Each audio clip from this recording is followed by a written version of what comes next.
What's going on, Packers fans? Happy Tuesday. Welcome into an all-new episode of the Pack-A-Day Podcast. I'm your host, Andy Herman. You can follow me on Twitter at Andy Herman NFL. You can find the podcast at Pack-A-Day Podcast. You know my guest, the one and only, the freaking amazing Justis Mosqueda. Find him on social media at JUMOSQ, acmepackingcompany.com. Justis, my friend, how the heck are you doing? Doing good. Thought I was going to be at the Super Bowl this week.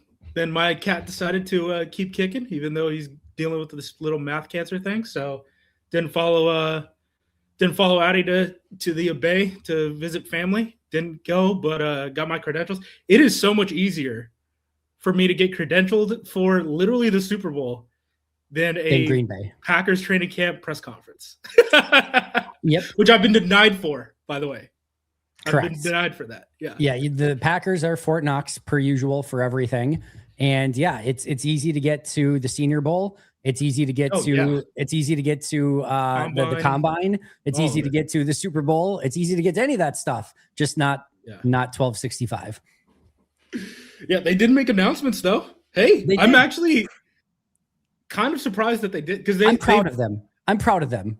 They've held off. Like we've mentioned this before, but like there was one time I was down at the combine, like we didn't know what the coaching staff was going to look like. It was April 4th last year, April 3rd, April 4th, April 6th, something in there, that they finally announced the coaching staff. So they announced the triumvirate, right? But they also announced Gannon. They finally did it. They did it. I know. They're talking just a little bit to the fans. Good job. First of all, I think this is the first time they've ever done sort of any confirming of GM coach extensions. Yes. Yeah. So I'm proud of them for that. That's a good first step. I did see some of like the Friday news dump thing. I don't think Green Bay felt like they needed to do a Friday news dump. I don't think they don't care enough. No, for sure. I don't think so either. So I don't think it was a Friday news dump. I just think that was when they got it finalized and they got it out on Friday or whatever. And then they on Monday today, as we're recording this, they announced the defensive coordinator, Jonathan Gannon. So yeah, how exciting. Yeah, now we just got to figure out what the heck the staff looks like. I mean, I do think like the composition of the staff will kind of tell us sort of what they want to do. By the way, that Goot presser, Andy, I don't know how you got to get it out of Goot. What do you want me to do? Because I know Goot, someone's gonna ask him 3-4, 4-3, and he's gonna be like, well, most of the time you're in sub packages in the NFL, and we'll do whatever. Like I need to know, because small rant. It's coming. It started already. We're two minutes and a couple seconds into this, but the composition of your roster, if you're going to be a 3-4 team versus if you're going to be a 4-3 team, will 100% change what is available for you on special teams. I'm less worried about it on the defensive side. If you move into a 3-4 defense and your idea is, hey, we need literally 1,000 pounds on this defensive interior when you're in base looks, which I understand for the most part, you're going to be in sub packages, all those things.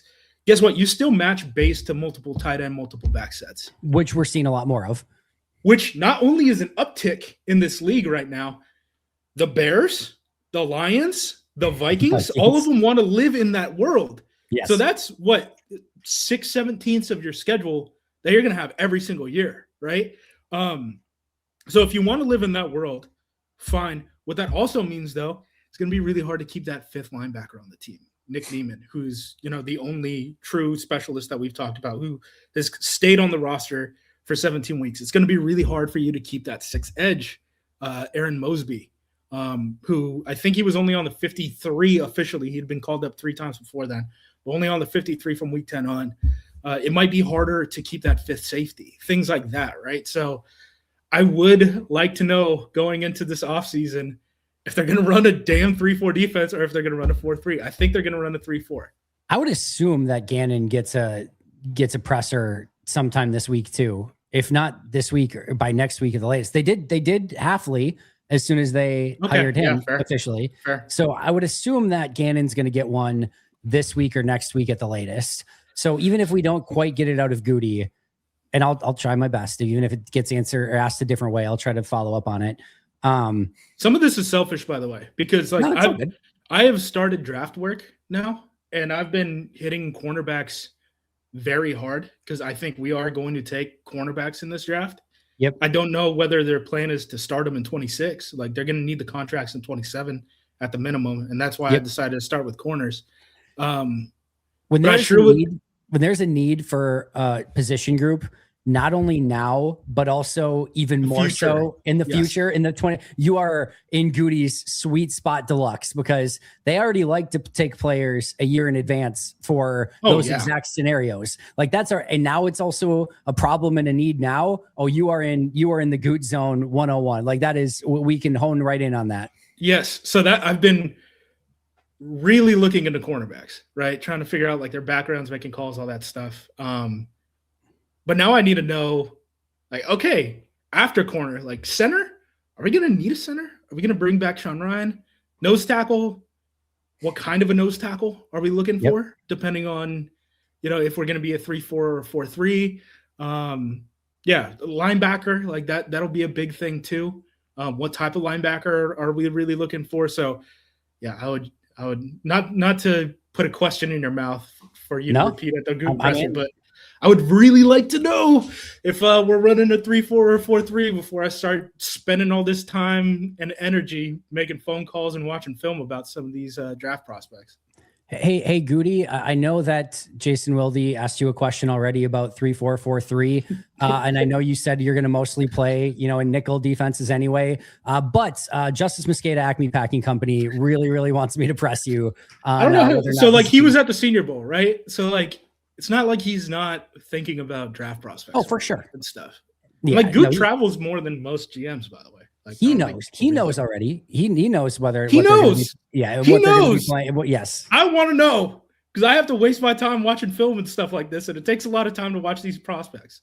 It's nothing worse than when all of a sudden you have to spend time watching a player who, that you find out now they're not going to take him for sure. And it's just like, well, there's a lot of time that center. I'm like, do I really want to do a deep dive into the centers if we're going to bring back Ryan? Because we might just have Ryan and then have Monk be his backup. Like, I don't know. Are you okay? We'll get to that maybe. Are you a full conclusion that Elton's for sure gone? I am. Yeah. But I think no so. No doubt too. in my mind. I'm in the same spot. I just want to make sure. I think people got way too hung up on like guys. Like I kind of get it a little bit. I think they're projecting it wrongly on Elton, where people talk about like guys playing the wrong positions and stuff like that. Elton's been on a decline for 2 years, folks. Totally I don't know if the move to center really has anything to do with his decline in play. It's why he didn't get the extension coming into this year. That and then the Packers are so weird with how they schedule contracts. Like it was always obvious that coming into this season, Elton Jenkins and Kenny Clark, they were in their final seasons of their Packers career. That was it. But like I get it for the Morgan and Anthony Belton thing, because I've been screaming since either one of them have been drafted. Morgan is tackle only. Belton is going to have to be a guard at the next level, and they had them do the opposite things for all of training camp and the beginning of the regular season. I do think that was a mistake that everyone on the staff made. It was a mistake, unequivocally. Yeah, but the Elton thing, I don't think like Elton playing out of I don't buy that at all. I had that conversation with Mike Wall during the season, because he kind of made this, or kind of had the idea of, well, maybe there was the mistake of moving him to center, or that, if he was back at guard, it would have been better. And I'll be the first. And I told him this flat out. I'm like, Mike, the last thing I'm ever going to do is get into an argument with you about offensive line play. That's not a good scene for me. You're not winning many of those. No, it's not quite to. But I did say, I'm like, just watching him, he looked disinterested at times. And again, maybe he just didn't want to play center, but he did not look good as just like not center guard, just pure blocking. Block the guy in front of you, whether it's in run blocking, pass protection. I don't care. Like once you actually are in your position and can block, regardless of where you're at, he just did a very poor job of that. And he was like, yeah, I think maybe you're kind of right or whatever. But and the decline started in 24. It wasn't even just this past year. Totally agree. He's been falling off for 2 years. Like, yeah. And part of the reason I like the move to center is I thought it might be something that like reinvigorates him, lights a fire, give me something different, more autonomy, like at the line of scrimmage, like maybe it like juices him up. It did not. I'm there with you too. you mentioned earlier the defensive end linebacker, how many they can keep, or things like that. Colin Oliver might be somebody that is able to go in between, depending on how they want to use him. That could kind of save a couple spots if he can show that he can play on teams and maybe be kind of a hybrid linebacker, designated pass rusher type. Maybe you save a roster spot that way. They healthy scratched them. I know the last game that they just played. But they had a few extra. They had Aaron Mosby. They had. They had. I just have to see it, right? Like, okay, yes, but then the thing that we've been talking about special teams for really the last 2 years, right? Where I'm like, they care about these two units, and then field goal protection they cared after the blocked kick against the Cowboys in Week 4. So if you want to count that, they care about 2.5 of the 6 units on special teams. It's going to be harder to support those other 2 units, the units that they care about, punt and kickoff coverage, if they're more limited at linebackers, edge rushers, stuff like that, which could happen if you're allocating more bodies to the 300-pounders. And I know this is where everyone gets the bright idea, and they're like, oh, yeah, we just move LVN into a run-first defensive tackle role at 270 pounds. And I'm like, this is not how it works. Gannon played Jordan Birch, who is 280 pounds on the edge, and had him dropping into coverage. I like Jordan Birch coming out. I like Scoducks, yeah. But, yeah, LVN very much would be an outside linebacker in a 3-4 under Gannon. So dropping into coverage. Let's do it. He's going to have to. Well, people don't want to have these conversations. Yeah, let's do it. Gannon dropped into coverage 5 times more with edge rushers than Hafley did this season. 2.5 times the rate of Hafley in 2024 when they were doing more of the disguise stuff, the sim pressures. If you guys ever hear sim pressures, all that means is they're still only rushing 4. They have the 7 guys in coverage, but the guys in coverage and the guys who are blitzing are coming from different positions, right? So here's a really bad example of it. The Bears game, right, where they line up Tripp's bunch onto the sideline, and we only have 2 guys over it because LVN's supposed to drop off from a 3-point stance, right? That's a sim pressure. So that is going to happen way more often under Gannon. Hopefully not Tripp's bunch. You have 2 over 3 guys, right? Hopefully we could get a check out of that. That's how those defenses kind of live is to get checks when you're in bad situations. But that's going to happen more often. And guess what? The guy who drops is usually the better athlete. That's usually how it ends up working out. So that, guys, it might not be LVN. It might be Micah. But yeah, again, fans don't want to hear it. But I don't want them to be surprised either when we kick off week 1 and they're like, what the heck? That's why Colin Oliver's got to be opposite Micah Parsons. So he's the better athlete. Well, the better, I don't know. I mean, that would help. I mean, if you're on 3rd down and stuff like that, I mean, that definitely would help. I mean, those are the situations where you can kick LVN into D tackle too. But I just don't think that it's going to be, especially when they're playing 3-4. When you're playing 3-4, it's usually going to be early downs against multiple tight ends. That's not a good matchup. You don't want to do that.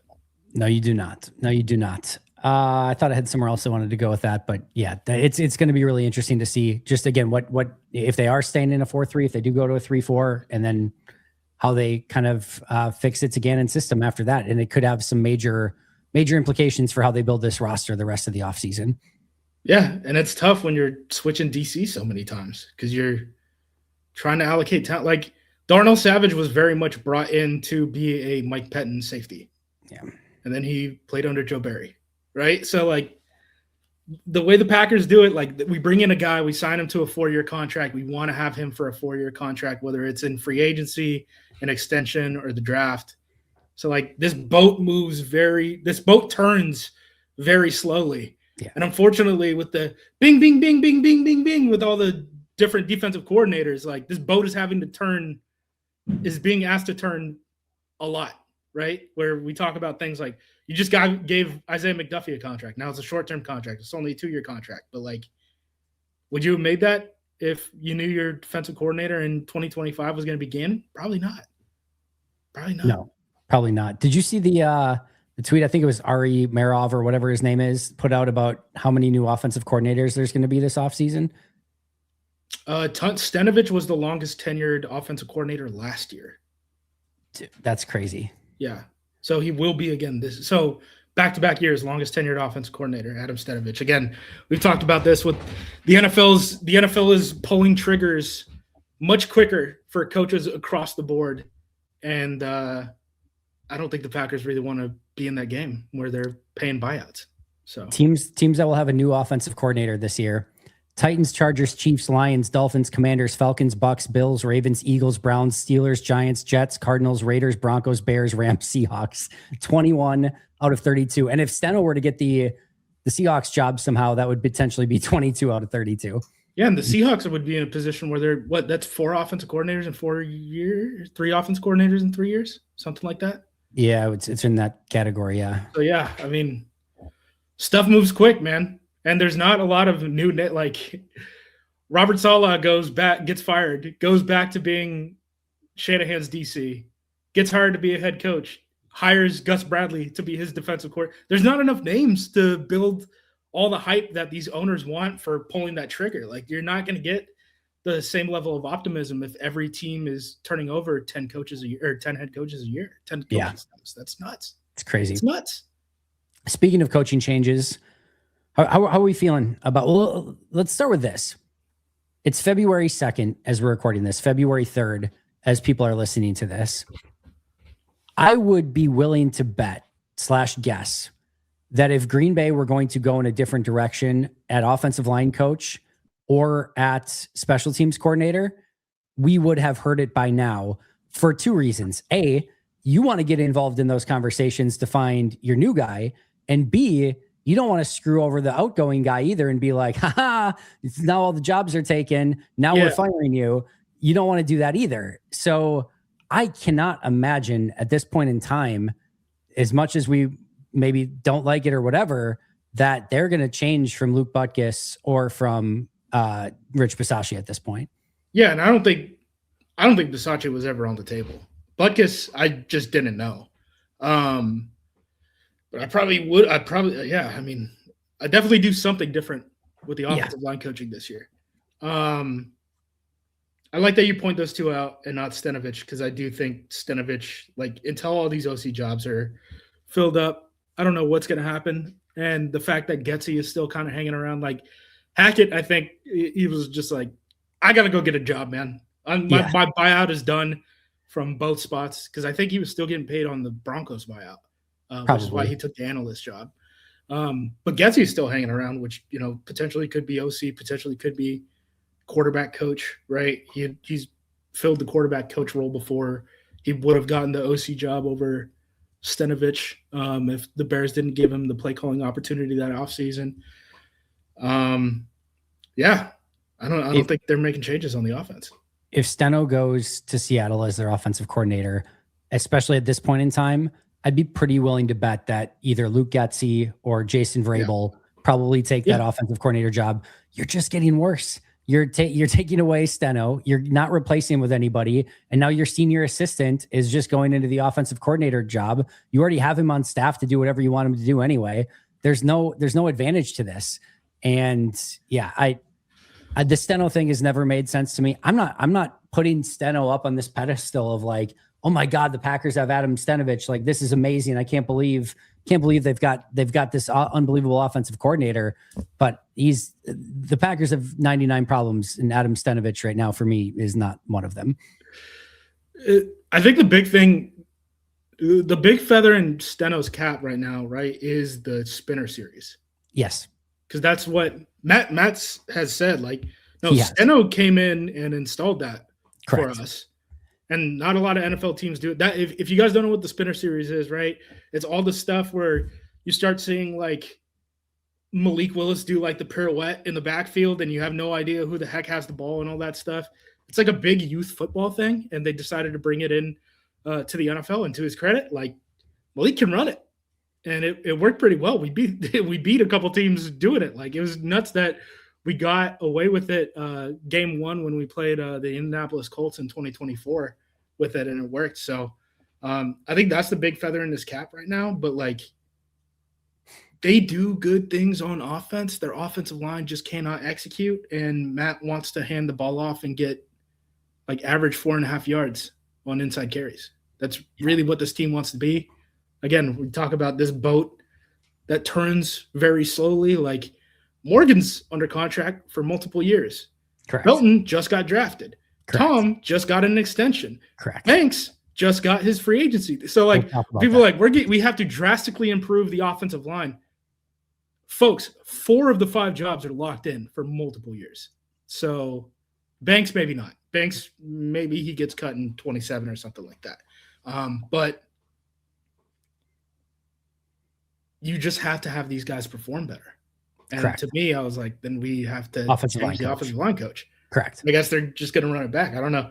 I thought it was really interesting with the defensive staff because we haven't heard that any of these guys have gotten fired, right? Which to me sure seemed – I haven't done – again, I've been doing draft work, not really worried about the coaching staff stuff. But to me, that sure seems like a move of like, hey, we're not going to pay your guys a buyout, but if you guys want to leave, you guys are free to leave for whatever. And everyone other than Duggan has left for a lateral job. Who has left for a lateral job. Duggan became the DC in Miami under Hafley. He was the co-DC his last year at Boston College. Ansley didn't even follow Hafley to Miami. He's in Dallas now and still has the passing game coordinator title, which he's going to get paid more than a defensive backs coach. Thought that that's kind of a weird move for the team to make when Domovsky reported that LaFleur interviewed each and every single one of his defensive assistants for the DC job. I know people are like, well, there's guys that Matt interviewed that it didn't come out in reporting and stuff like that. The Hafley thing is really a one-off because it's really – if you're Hafley's camp, you couldn't have interviewed with the Packers, returned to BC as the sitting head coach of a college football team in the ACC, and then still gone out and recruited in the same ways that you would have been able to before that news came out, right? So like that one had to be everyone shuts their mouth until this thing is done, right? Yep. In all of the other circumstances where you're looking at NFL guys, like the agents want that out there. So I don't know how many more guys interviewed for this gig that we aren't aware about. And if it's just the numbers that we know about, it's 4 outside guys, right? Christian Parker, Gannon. I'm trying to think of the other guys. Al Harris. And the Minnesota. Oh, yeah, Durante Jones. So it's those 4. And then the internal guys that LaFleur interviewed. Pretty weird to go to your staff, interview them for the DC job, and then again, this is an assumption. This is not a no. But then to basically treat it as like, yeah, we're not going to buy you out, but if you want to leave, you guys can leave. Like, that's such a weird process. It's an interesting outcome. The Ansley one is very weird to me. I do wonder. He has a background in this scheme. Yes. He coached it at Alabama. He was the DC at Tennessee under Pruitt. And then he worked under Brandon Staley with the Chargers when they really, Fangio, he was coaching under Fangio. But then Staley really brought it to the NFL when he was with the Rams too. So, yeah, weird that I thought Ansley would have had the best chance to stick on a quarters-based defensive staff than anyone. Well, and Downard's been here through multiple coaching staffs. Oh, yeah. So he's been able to adapt to anything. I do wonder if for Downard, I wonder if he just hit all right, I'm not going to be able to get anything above last year you hired a passing game coordinator ahead of me. I've reached my ceiling in Green Bay. I have to go somewhere else, even if I have to take a lateral job now. I wonder if it's something like that. Ansley's the one that really is weird to me, unless his was like, hey, if you're not going to make me defensive coordinator after I interviewed, I want to go elsewhere. So I don't. It just those things are weird, but definitely odd that those both went down. But I'm excited about Babich. I'm interested in the new linebackers coach. Obviously, having the Virginia Tech defensive coordinator background, I am bummed about losing Sean Mannion. But to me, so far, the entire coaching process, going from what they had to what they have now, at least so far, to me, it's kind of come out in the wash where there's some things that I like better. There's some things that I'm like, all right, we'll see. But I don't feel like it's immeasurably better or immeasurably worse. It feels like it's all kind of in the same realm.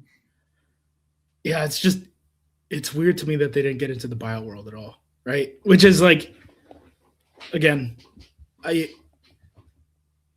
buyouts are now like an implied cost of the coaching pool. Yeah.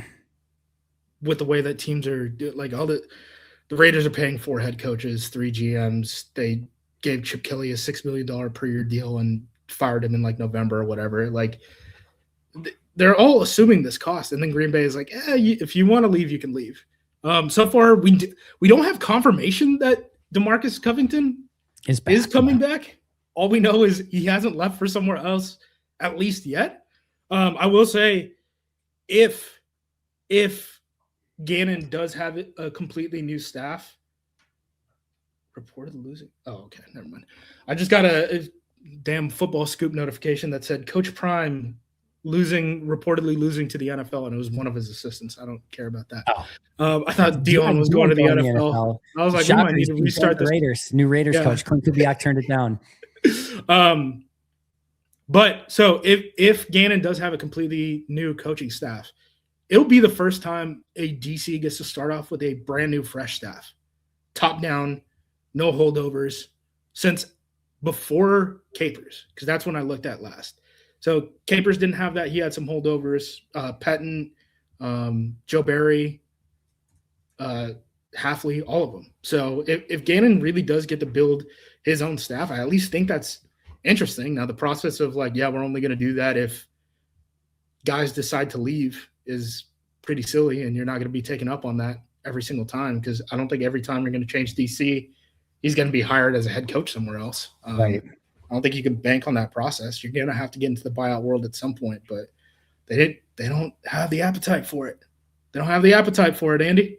Apparently not. I mean, it worked out, I guess, for the most part at this point, where, again, you did have a bunch of people leave elsewhere, and so you didn't even have to do it. But yeah, I am going to be interested. Covington just makes sense to stay if you can keep him. I don't know why you'd want to go in a different direction there. But again, if Gannon wants it like his own guys, then maybe you do it. We'll see. It'll be interesting to see what happens with Covington too, because again, I think staff composition matters. Like, we have 2 DB coaches now. We have an off-ball linebackers coach. I think we're fine there. I think we're just one or two away, I guess, depending on if you think Covington is coming back. If we're going to be a 3-4 team, they're probably going to split the edge defenders and the interior defensive linemen up. Covington has done both at different periods of his coaching career. Covington was actually a college receiver, right, who ended up having to coach defensive linemen. So he's kind of done both. So I don't know if we're in the market for a defensive line coach or a 3-4 outside linebackers coach right now. I don't know which one it is. Or if there's if they say 4-3, then maybe neither. Yeah, if they're 4-3, again, Gannon, when he was in Philadelphia, he just had one assistant at every level of the defense. There was just a defensive line coach, a linebackers coach, and a secondary coach. Now we have 2 secondary coaches, which is closer to what he did in Arizona. But yeah, that's just kind of how it breaks down. Are you concerned about losing Sean Mannion at all? I don't know. I don't know what I don't know. I mean, I've talked to – so this is the hands up, right, putting my cards on the table, all that stuff. Worked for Eric Galko when we were together at the XFL. He is now running the Shrine Bowl. He obviously had Sean Mannion in there to be the offensive coordinator of the West team this past year. He thinks he's really impressive, all that stuff. The other guy for the OC for the East team is passing game coordinator from the Cardinals. He says really good things about him too. I know we had him in for a interview for a quarterbacks coach and all that stuff. Galko thinks that would be a really good move. The side note, like, the league office kind of controls what the coaching staff is for these all-star games a little bit. Okay. But the actual event can request specific guys for specific roles. So like I didn't ask him about Gannon because Gannon was out the door already, but the Cardinals guy, they specifically put in for him to be an offensive coordinator, and Galko said that he did a really good job and all that stuff. So like maybe he would be even better than Sean Mannion. Who knows? I don't know. I know the guy who developed Jordan was the same guy who developed Aaron, and for the most part, Mannion kept Jordan going, which like you could view as a positive thing, but then also at the same time, like when you're the way that the staff is set up, right? It's Matt is the offensive play caller. He's the guy who stirs the drink here. Adam Stenovich is the offensive coordinator. Vrabel is the passing game coordinator, and then there's Mannion. So like, is he first in line to talk to Jordan? Is he fourth in line in terms of like the chain of command? In terms of we're giving Jordan this guy credit for Jordan? I don't know. I really don't know. I mean, it's the same thing with the Bills thing. Like, somehow 50 people are getting credit for developing Josh Allen, right? That's how it works. When you have something that works, everyone's going to claim their credit for it. It seemed like Manny did a good job. I think it's funny how with Steno, we don't really know what he does. So Steno bad, fire Steno, get rid of Steno. We don't really know, at the quarterback coach level, exactly how involved or what what Sean Mannion really brought to the table. But Mannion unknown, Mannion good. We love Sean Mannion. We don't want him to go anywhere. So we really don't know either side. I don't think anyone knew anything about Mannion until. Well, I shouldn't say that because I know that there's members of the beat who are like, yes, we've been told like Mannion is like beloved in the building, all this stuff. For sure. The Packers fans, I don't think there's any Packers fans who've spent an ounce of thought on Mannion until he was announced as the offensive coordinator for the West team at the Shrine Bowl, and people were like, he's got some buzz around him. And then he also took a job that no one else wanted. Like, Philadelphia's a mess. Philadelphia's a mess. Their offense coordinator search was a mess. I just genuinely do not have strong feelings one way or another. Same. I'm the exact same boat. 1,000,000% on both Steno and Sean Mannion. I just do think it's funny how like one we love, the other one fire, but we really don't have a great I think it's just hard when you have a chain of command like that. I don't know in terms of like the way you're dividing credit. Like I can look at the offensive line and say this offensive line is inconsistent. If not poorly coached, inconsistent, right? Correct. We can look at the linebackers and say the linebackers clearly regressed under Duggan than what they were under the second half of the season under Campanelli. Yeah. Right? I don't know what you can make of Jordan when he's got a play calling head coach, an offensive coordinator, a passing game coordinator, and Mannion. I don't know if he's going to fall off a cliff because Mannion isn't here anymore. Yeah, there's no way. I do not know that. There's no way. He'll be totally fine one way or the other. You mentioned earlier as we kind of transition to a different topic, you mentioned Aaron Banks. I want to talk about Nate Hobbs as well. We talked about Elton being gone. We're in agreement there. I do agree with you. I think Aaron Banks is going to be back. I disagree with that decision. I think they should move on, but I think they will absolutely keep him. At least I think I'm like 90% sure they'll keep him. I'll put it that way. And I'm just, I don't even know what question I want to ask you in regards to this, but both of the scenarios with Aaron Banks and Nate Hobbs are very interesting. And I'll be interested to see, especially with Hobbs, how Green Bay moves with that one, if they keep or if they move on. But what are your thoughts on both? I think they're going to keep both of them. Because like the Hobbs, and I know people now are looking at like multi-year cap projections and stuff like that, which like honestly good. Yep. We probably should have more of that than just care about like the 2026 numbers, but very much 2026, Nate Hobbs, he's only going to clear up like it's like $800,000 of cap space or something like that if you move on from him. Here's the problem. Average NFL starting cornerbacks, not good. Average NFL starting cornerbacks right now are costing about $18 million per year.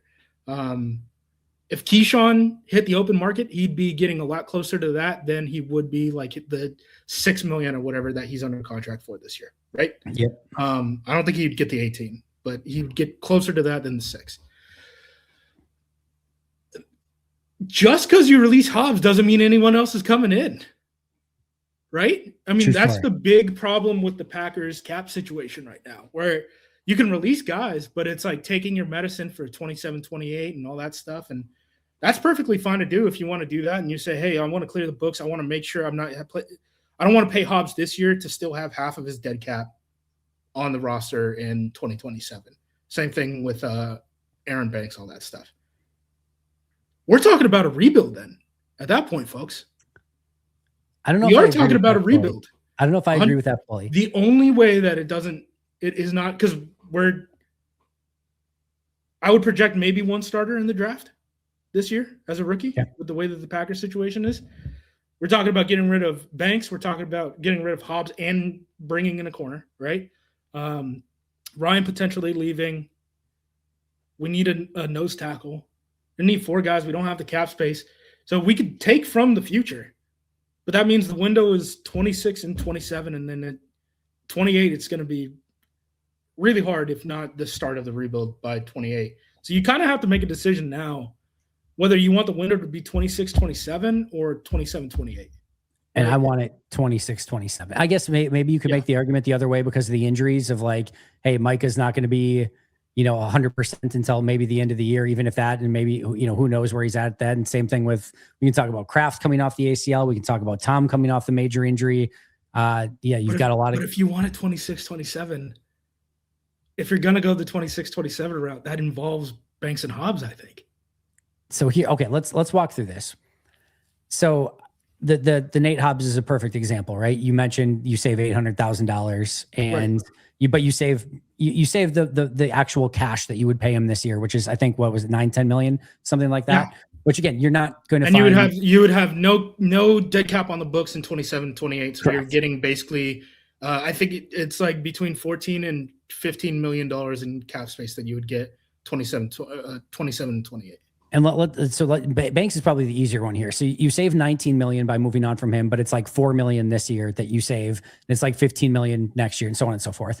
But you could theoretically, let's say Tevin Jenkins goes for around 10 million, on the open market. Let's say Sean Ryan goes for 10 million on the open market. I could theoretically structure contracts in a way where both of them have, Sean Ryan and Tevin Jenkins have low cap hits this year. And I use the majority of the money that you're saving from 2027 to basically fund that in the future, where you're saving the money from Banks in any way, shape, or form next year. So you could still build it in a way where you're saving that 19 million and you can utilize that to actually pay Sean Ryan and Tevin Jenkins, for example, so that now I have, Jordan Morgan, Tevin Jenkins, Sean Ryan, Anthony Belton, and Zach Tom left to right. Now I have 2 guards, or a guard and a center instead of 1 guard, and I'm still questioning what I'm going to do at center. All right, you know what time it is. It's time to get our sleeper picks in for the big game coming up in a couple weeks, New England and Seattle. This one's going to be absolutely epic. And because it's epic, you got to get those sleeper picks in. It's our last football game of the season. So make sure you get those in over at Sleeper. And because it's epic, we're going with 4 picks. Kenneth Walker, anytime touchdown. Worked out for us last week. Let's see if it can work out for us again. Jackson Smith-Njigba, less than 94.5 receiving yards. I have a feeling New England's going to go the old Bill Belichickian way of taking away the one thing that can hurt you most. And New England is going to do everything in their power with Christian Gonzalez to take away Jackson Smith-Njigba, make anybody else beat them. Less than 94.5 receiving yards for Jackson Smith-Njigba. Drake May, fewer than 36.5 rushing yards. I think Seattle's going to be prepared for that. And then Travion Henderson didn't really get used in that championship game. I think he's going to get used more in the big game. More than 17.5 rushing yards for him. Of course, the best thing is you can use these picks or you can go over on Sleeper and make your own picks over there. Highly recommend it. Go check it out over at Sleeper. And you can get a 100% match up to $100 by utilizing code PACKADAY. Again, a 100% match up to $100 by utilizing code PACKADAY. Terms and conditions apply. See Sleeper for details. They're available in over 25 states nationwide. So what are you waiting for? Get those Sleeper picks in right now. Hey friends, we just about made it. The big game coming up on Sunday, New England, Seattle. It's going to be absolutely epic. We've been waiting all season for this final matchup. Of course, we wish Green Bay was there, but if they're not, we're going to at least want to have a good time and enjoy some amazing pizza while enjoying the big game. And what better way to do that than with Luigi's Frozen Pizzas? And today, we're going to be talking about the Gourmet Pizza Parlor Sausage Pizza. This is a gourmet pizza parlor worthy pizza that you are going to enjoy the heck out of. We're talking Parmesan and Romano blend. We're talking Wisconsin mozzarella, perfectly seasoned sausage on a toasty, crispy, savory crust. This thing is absolutely incredible. It is worthy of being in a pizza parlor. Bake it at 450 degrees. And here's my favorite part: about 10 to 13 minutes. 10 to 13 minutes, and your pizza's ready. What more could you possibly want? And it's delicious. It's absolutely delicious. Get yourself some Luigi's Frozen Pizzas for the big game this coming Sunday, and for dinner, lunch, breakfast, whatever you need to do. Figure it out, but go to your local grocer, get yourself some Luigi's Frozen Pizzas. They're absolutely incredible. Cannot recommend them enough. Find them on social media at Luigi's Pizza, and of course, luigispizza.com. Fair. I think we can give Ryan the contract either way, though. We have enough, and there's better ways to create cap space too. If it's just a purely creating cap space situation, like, yeah, convert Micah's bonuses and stuff. Convert Jordan Love's bonuses. Like Josh Jacobs. Yeah, there's multiple. It's that simple. Yeah, I think where you get into the tricky spot is like, so you did all that, you barely created cap space, all this stuff, you push stuff into the future, and then you're like, what is the corner market? And it's nightmare. You're not getting a corner for that $800,000, right? In cap savings and stuff. In the draft, you could do it, but again, we have one pick in the top 80. There's probably going to be 9. I looked at the consensus board like last week. I think there's supposed to be 9 corners drafted before we go on the clock, right? So we're banking on the 10th corner for sure, being a for sure good guy. Okay, week 1 rookie starter. What could go wrong? Okay, all right, good, go for it. Hey, Sam Shields, undrafted free agent corner. It was great. Beautiful. Won a Super Bowl. Yeah, I feel like so much stuff, just because it's like, this is such a weird offseason. It really, to me, what I think I think it's going to be a more like get your house in order for 27, 28 type of offseason than anything. Then like really like use everything in your ability and like burn future assets to like go hard, compete in that, like, especially when the team, like when these guys have multi-year extensions and their job security isn't really forcing it and stuff like that. I think it is just a better bet to like, this is an eat your vegetables time, folks. And I think one of the more interesting things is like, I really do think you can turn the Hobbs contract into a trade asset. Like, I really do believe it. If so, like, let me put it this way. Every team won't be playing this game. If Howie Roseman signed this contract and it went down how it did in 2025, what Howie Roseman would do, he would pay the $6.5 million signing bonus that Nate Hobbs has. He would then turn him into Hobbs would be under contract for like, I think it's under $8 million per year. It would be like 7.6 million APY average per year for 3 years, 0 guaranteed money. And the first year would be like $2.9 million. So it would basically be a $2.9 million 1-year contract, all of it non-guaranteed with 2 team options added to the end. Howie would just burn the money and say like, okay, here's an asset. We're not going to get that much from cap savings anyway. If it was really about saving money for 27, 28, we still save money 27, 28. Yep. We added about $5 million more to the 2026 cap hit. But now we can go to the market and say, hey, here's a slot cornerback who, to you, team who will give me draft pick, is at 60% of market value. Because I do think Hobbs would still have a relatively strong market value unless it just completely tanked because at that rate, he for sure would. At that rate, he for sure would. Yeah. So he would do that and then just like, oh yeah, I got an extra 4th round pick or 3rd round pick or something like that, right? So that's what Howie would do. Whether we do that, I don't know. We've never been involved in a cash for draft value swap, really. Like you could look at like the Jared Goff, Matthew Stafford one was like really like a cash swap type of situation. That trade obviously doesn't involve us.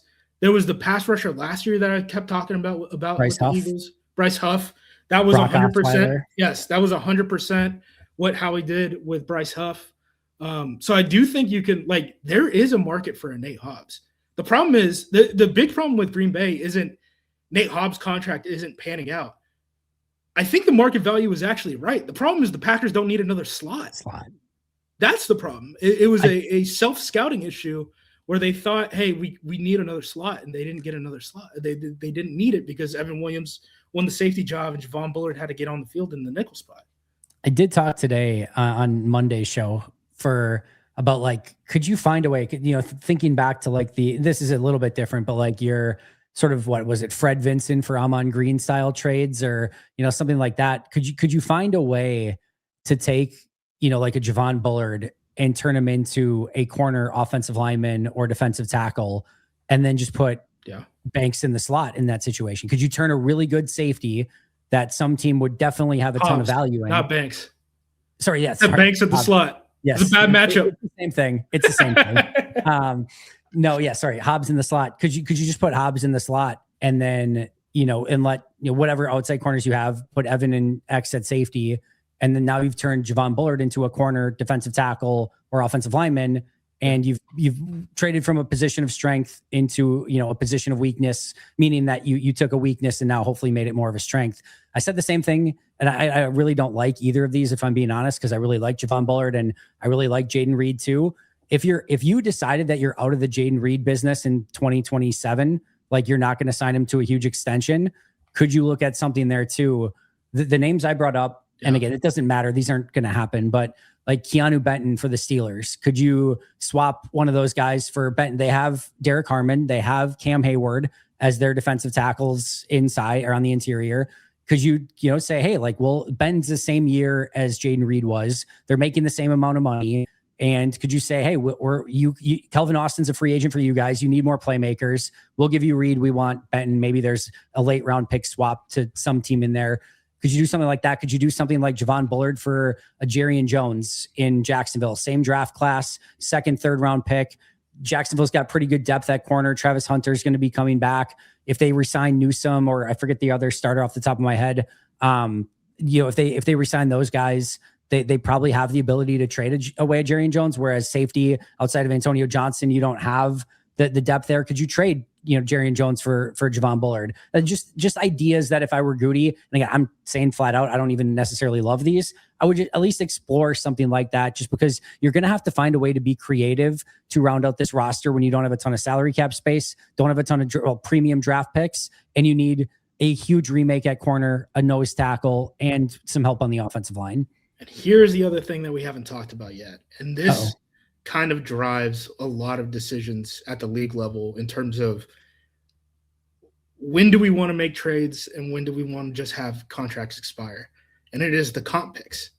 We very much need the comp picks, right? We're probably going to get 5 or 4 in 2027 for both Walkers, Willis, and Dobbs. We're probably going to get fifths across the board, other than the Rasheed Walker contract, and which will probably get us a 4th round pick, right? So if this team, this is what I talk about when I say like get your house in order, like eat your vegetables type of thing. If this team doesn't think that they want to extend guys in the final year of their contract, they should trade them now. Yeah, they really should. Because 27, you're going to have some more cash or cap flexibility, and you can go into the free agent market. Now, what you don't want is, I don't want to have to sign a free agent, pay him market rate, and then also that cost me a 4th round pick. Correct. Right, in the comp formula. So like when you see a lot of these highly leveraged teams like Philadelphia, for example, like, yeah, they're in the trade market because the trades don't impact comp picks, right? Correct. It's the smart way to do it. It's how you get around the mechanism that tries to force parity on you. The NFL wants you to go 8-8, or I guess 8-1 now, right? They want you to go 8-1. So how do you get around it? Okay, well, there's this comp pick mechanism. We have free agencies, the salary cap, all this stuff. Well, what if we just went around it by going trades? Because they don't count that towards comp picks. So, yeah, I mean, again, this team needs to be very smart about who they want to pay market rate in 27 and 28. And they have to have a plan, and they have to commit to that plan, and they have to make those decisions now. They have to make those decisions now. because now is when you're going to get the most bang for your buck out of these guys, right? Yep. So if you want to move off LVN, if you want to move off of Jaden Reed, if you want to move off of White, you should probably do that in March. If you don't want to give them those 4-year contracts with a big signing bonus in the front that we like to do, because everything that we do is in the form of a signing bonus instead of giving guys guaranteed years in year 1 and year 2, you should probably do that now. You really should. No, I'm right there with you. It makes all the sense in the world. Because that way you can collect comp picks in 26. You can add draft assets in 26. In 27, you'll get the comp picks, and then you could spend the money in free agency if that's what you want to do and shore up whatever holes end up popping up in this game of whack-a-mole that you do from a roster construction standpoint. I am more optimistic. I know we were talking a little bit with Ken Ingalls in group chat too. I'm a little bit more optimistic, I think, than, and I guess to Ken's defense, he kind of said too, he wonders if they're going to add a couple, bigger pieces into this market and maybe borrow some from the future. I think there's really, it's like 2 guys. So like, to me, I think if it's center, I think it'd be a Linderbaum, but I don't know if he's going to hit the market, right? They had some changeover there. I don't think they're going to get to that level of free agent, to be honest. We'll see. And then the other one, like, I know we called about Alontae Taylor, the cornerback from the Saints. And maybe it could be a different cornerback. The reason I say Linderbaum at center is like everyone under Linderbaum is pretty much going to make the same as Sean Ryan for the most part. So it from a comp pick standpoint, I don't think it really even matters that much. I could see the team burning a comp pick and saying, to hell with the Rasheed Walker pick. We need a cornerback right now. Let's go pay Alontae Taylor, right? Or insert whatever cornerback we end up falling in love with. I could see the team do that. I do think that would have to come with a Hobbs release, Hobbs trade, something. You have to get off of Hobbs at that point. And I think a lot of that has to do with not only immediate need, but the fact that the Packers don't have any cornerbacks on their roster who are under contract in 27. I think that's going to be a primary driver of the team needing a cornerback more than they need a 2026 starter. Taylor's interesting too. He's had 2 of his 4 seasons where he's played far more in the slot, and he's had 2 of his 4 seasons where he's played far more. Well, 1 more on the outside, 1 far more on the outside. That was his rookie year, but he's played a ton of snaps in the slot. I kind of get a little bit of like Nate Hobbs almost PTSD of like, he's played a lot of slot snaps, and you're kind of, I actually think that he's best in the slot personally, but I don't know. It's another interesting combo. I mean, maybe it's a different scheme and stuff too. True. Right? Where like Halfley, you could have all the corners could be slot corners, right? I mean, it doesn't matter. We're playing cover 2. We're playing that was my hypothesis going in when people were freaking out about Hobbs. Like, I'm like, he'll be fine playing outside in Halfley's system. It's all zone coverage, and you're what you're asking him to do, it's going to be fine. And then it wasn't. And I'm like, I guess I was just like, I even said this the other day verbatim. I'm like, I think my theory is still right, but for some reason with Nate Hobbs, and maybe it was just the injuries, but with Nate Hobbs, it did not work that way. Because that's the other big X factor of Hobbs too, right? It's like, did we ever see him healthy? I don't know if we did. Possibly not. He had the meniscus surgery. He had the meniscus. Well, Banks gets hurt every year. Like I think Banks is up to 9 separate uncorrelated injuries over the last 2 seasons between his last year in San Francisco, his first year in Green Bay. He's giving Marshawn Lloyd a run for his money. Hobbs, he had his meniscus surgery in August. After the Dallas game, they thought he had a cyst on his knee, and they didn't realize until like week 10 or something that he actually had an MCL sprain, and it wasn't a cyst. And then he finally got back on the field like the last couple weeks of the season, and then got injured again in week 17 against the Ravens, and that was the season ender. So, yeah, I don't know if we ever saw him fully healthy. I don't know. The Banks deal was bad. I don't know what to tell you guys. Like the Hobbs deal, I don't even hate the contract. I was just like, what the hell is their plan to get all of these guys on the field at the same time? And the answer is they never got on the field at the same time. Yeah. Poor self-scout. The Banks one, we way overpaid on a guy who had like one really good year in San Francisco and then has been like really hurt ever since then. I will say I did see Huber and Domofsky. Shout out to Huber. He actually talked to Galco about the Arizona passing game coordinator who came in and interviewed. I don't remember his name. I apologize for that. Who came in and interviewed for the quarterback coach job. Huber's doing a great job. He beat me to Galco, my former boss, if that's any indication. So both of them had their like cut, keep. Connor Sanger. Yes. Both of them had like their cut, keep, restructure predictions. And they both said Hobbs. I think they both said Hobbs restructure or release. And then they both said Banks restructure. If you're Banks, under no circumstance do you restructure that contract. So the way that this will work out, right?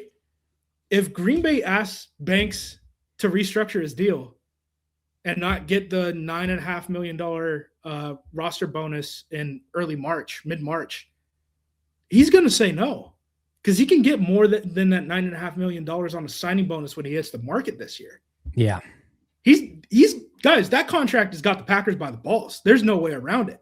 So maybe a restructure in 27, but this year, no chance. The only thing I can think of is if they're thinking of taking the $7.7 million base salary and just extending that out with dead cap hits. But they don't even have to talk to him about that.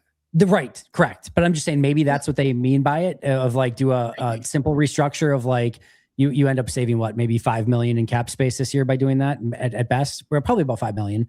But that's the only real benefit there, I would think. But yeah, you don't have to talk to him to do that. So you could just do that whenever you wanted to. Pulling up the Banks contract right now. So that would be 7.5 prorate. Are we? Oh, well, now we have to get into hypotheticals. Are we prorating over 5 years or are we just doing it the 3 years under? Doing the 5, you'll do the 5. So, and you have to do a 2 million base basically. So you do $1 million banked out. So you're 3 million on this year's. You save what was it? 4. You probably save about $4 to $5 million in about 4.7 million cap hit. That's probably how I would do it. But now instead of saving like 10 million in 27 to get rid of Banks, now you pay more. Now you're getting like a $4 million cap. That is always funny to me where it's like, oh my God, Russ Ball just created 4.7 million in open cap space. Like he's amazing. It's like, that's a simple restructure and you're going to pay for it later. And you've actually made it tougher to release him later, which is probably actually a very bad thing. Which, like, if we want to get into the business of doing that, we can. I mean, it's really expensive. There's teams that can really push it to the limit. Like the Browns, since 2020 have spent about $220 million more on players than the Packers have. Again, that would be like half of the Packers' reserve rainy day fund, right? You can do it. Teams are spending 10% more cash than the cap consistently on a year-by-year basis. Obviously, it fluctuates from a team-by-team basis, but that's the NFL average. The Packers are pretty much keeping up with the NFL average, but there are teams that are really aggressive, folks. And some of them it's working out. Like, San Francisco, Buffalo, those are teams that are Philadelphia that are paying a ton of money. Some it's not mattering at all, like Cleveland and Miami. Just paying more money doesn't necessarily give you better results. It is something that Green Bay could do. I don't think that that's really what they want to do. They're still kind of coming out of like the 1 year where they really pushed it with Aaron at the end. Yeah, like that's how long these things can kind of like the Saints are like halfway through paying their debt for the Drew Brees era. Yep. They still have this stuff like they're paying. If you're borrowing for the future, it costs a whole lot more because no one wants to do the full rebuild. No one wants to go 0-17. They still want to stay competitive through the rebuild. So the rebuild can take a long time. Yeah. Rebuild can take a long time. It's all going to be very interesting to see how Goody navigates this entire thing. And there's like a level of, you need to be delicate during it, but you also need to be aggressive at the same time. It's going to be a very interesting situation to see how he navigates all of it. I would like to trade Nate Hobbs for the fourth round pick. I think you can get Nate Hobbs for at least a fourth round pick, maybe a third. I think you can do it. And if you want to borrow the money for that and then clean your books for 27, 28 on that deal, I think you could do it. I don't think you could move away from Banks right now. And there's no way his agent will like even answer a phone call from Green Bay this offseason. If you cut me, cut me, and then I'll find a new contract, right? Correct. But if I'm going to be in Green Bay, it's under that deal because we got you by the balls. Yep. That's kind of where I stand on those two. I would cut Banks and I would try to trade Hobbs. And I would try to rebuild using that future money as best as I could from saving on both of those. But I think they'll keep both. And I hope that both pay it off and play much better in 2026 than they did in 2025. And I hope that the majority of the issues were due to injuries and Green Bay is due for a clean bill of health one of these years, which would be nice. Well, we'll get early indications on this stuff because they have roster bonuses that are tied. I mean, those are really the two to watch. Those are the two roster bonuses that matter this year. I think Hobbs. Go ahead. I was just going to say Hobbs, I think, is like the third day of the new league year. I can't remember about Banks, but it's within the first 5. So the first 5 days of free agency, we'll have to give him the 9.5, and then I think Hobbs it's 6.5 million. You don't think anybody would be stupid enough to give anything for Elton, would you? No chance. I don't think so either. No. Teams do stupid things. No. I really don't think so. Well, he's not even. It's like a $19 million. Isn't like a $19 million? No, there's no way. I don't think so. If we do. Well, the only thing I would say is that did Green Bay screw up the guard market by paying Aaron Banks what they did? If all of a sudden they really might have.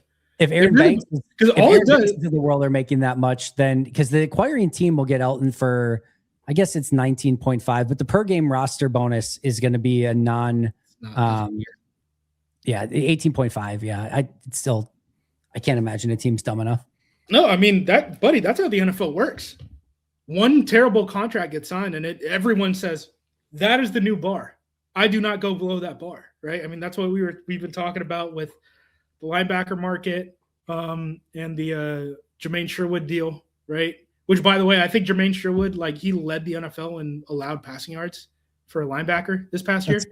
That's good. So, yeah, if he's getting 15, everyone's going to get 15. Anyone who's a starter and has any leverage is going to get 15. And there's some stupid money out there to spend too. Yeah. Oh, yeah. Like the Pats couldn't even spend all their money last year. They were like, there's no one on the market. How can we spend $120 million? They still got Stephon Diggs and Milt Williams for crazy freaking deals too. They paid Milt Williams like crazy. I'm sure. Yeah, that's another. That's a good move. Non-Pro Bowlers, all that stuff. I will say, as far as free agency goes, this year, I think the free agent I'm paying attention the most to is Alec Pierce, and the reason I'm paying attention to Alec Pierce is he is going to basically be the barometer for the Christian Watson extension. That's how it's going to work. If you look at that, like second contract, and I get Christian Watson signed like the 1-year extension, I don't care, right? If for all intents and purposes, he's going to be a second contract guy in terms of what his agent is going to look for. If you look at like what second contract guys make at the receiver position, it's like everyone here makes $28 million a year. There's like 3 guys who make between like $28 and $5 million per year. And then everyone else is below or out of the league. Like you get cycled out so fast at the receiver position. So there's not that many guys who are second contract guys who are making good money. And Alec Pierce is probably going to be one of those guys who's going to be able to sort of be like the canary in the coal mine for like what the market would be for a Christian Watson. I'm certain that the Alec Pierce deal will inform both sides on a potential Christian Watson extension. So I would keep an eye on that. As you're saying that, I just realized Green Bay would be very smart to get a contract done with Christian Watson before Alec Pierce. They're allowed to. They're allowed to. Right? I know. Because you're able to give, even though he was on the 1-year contract, because they had void years or something at the end of it, like they're able to negotiate that again before a full season passes. Yeah, they should do it right now. They should do it right now because it's going to get stupid if we see what Alec Pierce makes, is my guess. If he's allowed to hit the open market, hell yeah, it is. Because people are going to like him a lot. The other thing, like I haven't looked at the tight end contracts. Just pay Tucker, dude. Do it first day of the new league year. Announce it. I did. Here's the two that make a ton of sense to me that I think you can basically split the difference. Because the market top right now, right, is still the Kittle deal from a couple years ago. Yes, I think it is. But so Trey McBride just got 4 years, 76. 4 years, 76. Dude, I'd sign Tucker to that right now. If exactly. So, but McBride's not coming off a torn ACL. Obviously, Tucker is 4 years, 76, and the other one that's near there, TJ Hawkinson, we extended, got 4 years, 66. So you're clearly paying Kraft more than Hawkinson got, 4 years, 66. And you could, I think, make an argument of like, hey, we're not going above Trey McBride at 4 years, 76. I'll give you $1 million more than Trey McBride. Let's sign it right.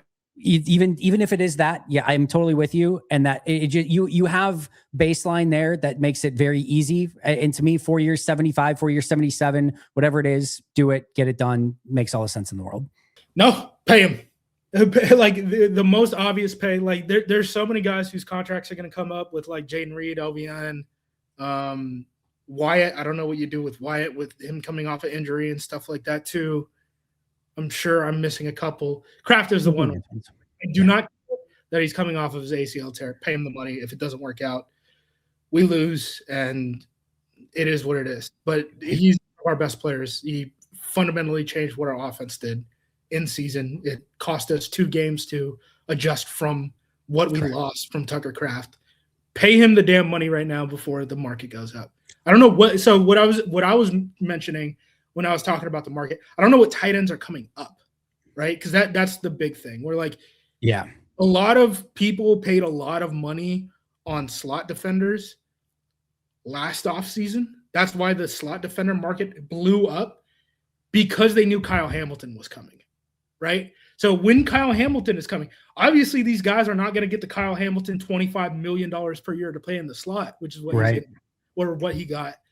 But they were like, look, people are going to want to meet in the middle, and that middle is a whole lot higher than what we can get slot defenders for right now. So if we have the ability to get a slot defender, let's pay him this second, which, again, another thing with Nate Hobbs, where it's like, if we eat the roster bonus, trade him to another team, he's on a $2.8 million 1-year contract with 2 team options over the course of 3 years. The APY is like $7.6 million or something like that. The market for an average slot defender right now is like $13 million, and the high end is 25. So that average is going to only creep up in the coming seasons. There's true value in the Hobbs deal. Now, do we need a slot defender? No, we don't need a slot defender. That is our biggest problem. It's not the actual Hobbs contract. It's that we spent this money on a slot defender only for him to be the backup to a guy we took in the second round the year before. Don't worry. They'll find a way to get rid of Hobbs, and Bullard will tear his ACL in the first week of the season, and they'll be screwed at slot. That's exactly what Ladapo season, baby. Wonderful. And I like Kitano Ladapo. Really quick, I just wanted to shout out an article that you did, and I promised somebody in our live chat that I would ask you about this as well. You did, I think it was you who did a quick breakdown of like what positions stack up in the NFL draft. Like what are the positions that look best in depth of this draft? What have you seen so far? Yeah. So the easiest way that I can explain it to people, I went draft by draft trying to figure out what type of caliber player is usually available for the 53rd or first 52nd overall pick. Basically, it's squad wipe top 40, like consensus board top 40. Those guys are unavailable unless they have some sort of off-field or medical red flags. As much as Packers fans love to complain about injuries and stuff, those are homegrown, brother. Like the Packers usually do not go after guys with medical concerns or off-field stuff. Off-field stuff has come up really only with like Wyatt, right? And then the medical stuff came up with Beagle way back in the day. And then he ended up breaking his foot like first week of OTAs or rookie minicamp. I can't remember which one. And then Eddie Lacy had the fused foot, right? And he fell a full round in the draft before they ended up taking him. So like for the most part, they're going to stay away from injury guys, medical red flag guys. So top 40, if you see those guys projected top 40 on like consensus board, assume they're not going to be available for the Packers at 52. So what I did was I looked at everyone after the top 40 to about 200, because after 200, buddy, no one knows who is going to get drafted in the last 2 rounds of the draft. Like a long snapper might go before guys who are ranked time. So I correlated their spots on the consensus draft board with the Jimmy Johnson trade value chart. Okay. And then what I did was I compared on a positional level this year compared to the last 5 draft classes. Okay? I love this. So we can get a feel of where is this draft stronger in the area of the draft that the Packers are actually going to be participating in on a position by position level. The answer is quarterback by far strongest. It's like 198% of the value of the normal draft relative to the last 5 draft classes. Interesting. Here's the bad news. Below average. Interior defensive line by far last. That's not great.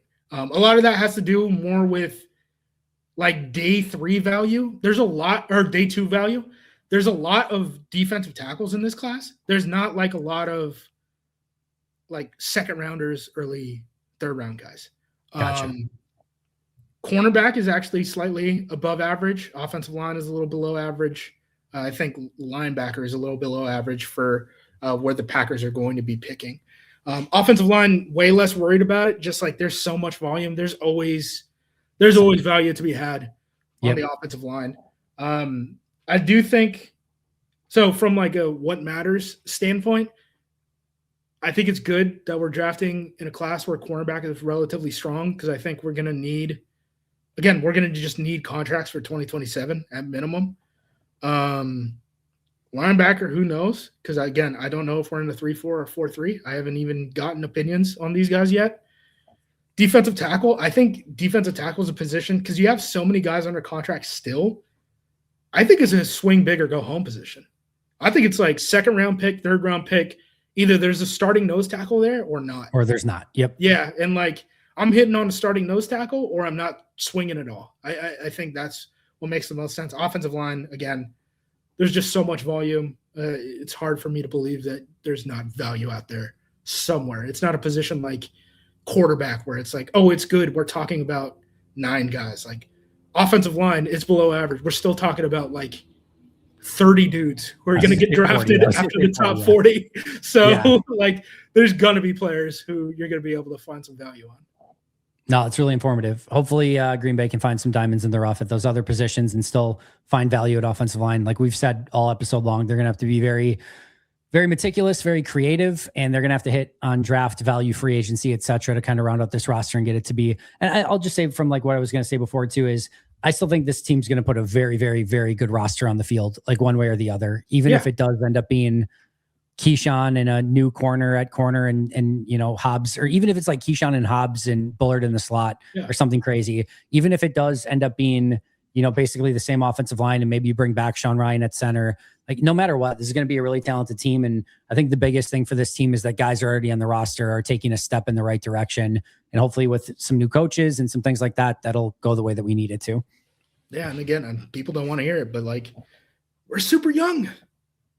And we're kind of, we are perpetually going to be super young, but we're super young. Until they sign Calais Campbell, until they sign 40-year-old Calais Campbell, then that's how we even this thing out. If you look at like curves of like, if you could look at like the age by age breakdown of like AV, right? Approximate value. That's like Pro Football References stat. Like we should be getting better on a year by year basis, just off of the age of our roster alone. Do you want some thoughts on this corner class? I've seen 4 of them. Sure. Go for it. Bino's son. Actually, you know what? Let's hold this for next week. We're gonna need topics next week as well. Let's tease that for next week. I actually did have it on my list because I know you had Takario Davis and some other ones I had on my list today. So we'll tease that for next week. We'll go over some corners next week. It'll allow me I'll dive into some of those as well, so I can have a little bit more of a educated conversation on it. We'll break it down next week. All right, sounds good to me. All right, I think. I hate watching corners. You have to watch so much film to get a good feel of what cornerbacks are like.